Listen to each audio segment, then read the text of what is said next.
It's believed to have enough oil reserves to pay off Britain's national debt, but exploiting the field in the South Atlantic has the potential to reopen the sovereignty row which sparked the Falklands War. Tonight, despite protests from Argentina, the first of the oil rigs has arrived on site. Pulled by tugboats, the Ocean Guardian left Scotland 3 months ago before making the journey south to the Falklands. The archipelago is situated 500 miles off the coast of South America, and the rig now sits in the North Falklands Basin, one of 3 areas around the islands being examined by 4 oil companies. From the Falklands, our business correspondent John Sparks has this exclusive report. Far out to sea, in the wilds of the South Atlantic, stands the Ocean Guardian. These are the first pictures of a giant rig ready to search for oil.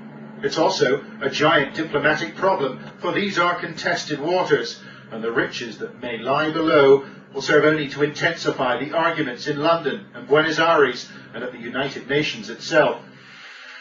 We're told the rig will be in its final position at about 1 o'clock. That's 45 minutes from now. At that point, it'll take a further 24 to 36 hours to start drilling. And at that point, they really will get a move on, because operating one of these things is expensive, about £200,000 a day.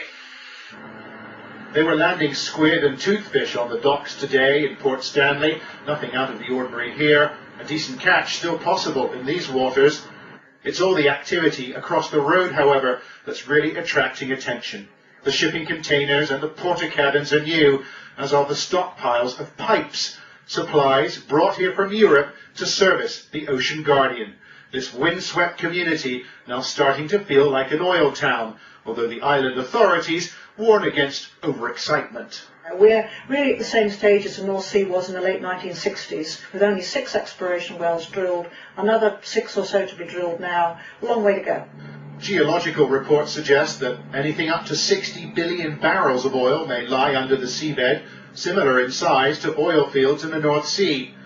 The intention of oil companies to exploit this situation has worked to enrage the Argentinian government, which claims sovereignty over the Falkland Islands and its waters. It now wants the UN to intervene on its behalf. These then the first pictures of the Ocean Guardian, now on location in the North Falklands Basin and preparing to sink a number of exploratory wells. That said, the rig is expected to stay in Falkland waters for the rest of the year. Well, joining us now from Dundee is the Falklands veteran Tony Banks, who returned to the island last month and could talk about what the oil dispute means to the islanders. Well, I mean, has it transformed everyone's lives yet? No, I don't think so. I think there is obviously high expectations, but as in your report said, it's early days, and it does sort of relate back to the early exploration here in Scotland about 50 years ago.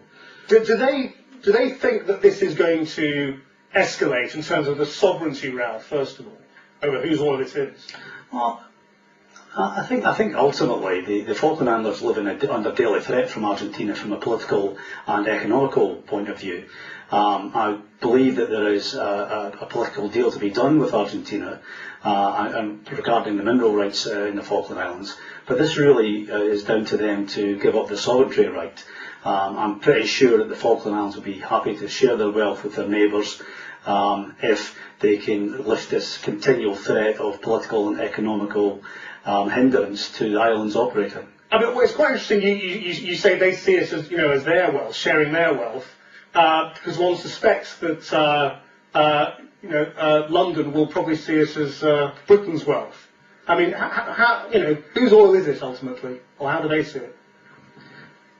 Well, ultimately, the Falkland Islands and the South Atlantic territories are a protectorate of Britain. So ultimately, the wealth will be shared between the Falkland Islands and the UK. However, I do think that it's imperative that the politicians and diplomats get their act together to come to some form of agreement that's acceptable to all nations to allow this very, very wealthy area of the ocean to be developed. To what extent do you think domestic politics in Argentina plays into this, in terms of the extent to which they ratchet it up? Yeah, well, this goes back to 1982 as well. When Argentina has internal problems and to whip up nationalism, the government in hand generally turns to the Malvinas and the Falkland Islands, as we know them. to deflect from their own internal problems. Now, if they actually took a step back and renounced their sovereignty claims, they would then see that they could share the wealth, because a lot of the support that would be required to develop the fields could come from Argentina itself. So I do think there is a real possibility that Argentina can economically gain from this and help with their own internal problems. Tony Banks, thanks very much indeed. Now, it was the end, not just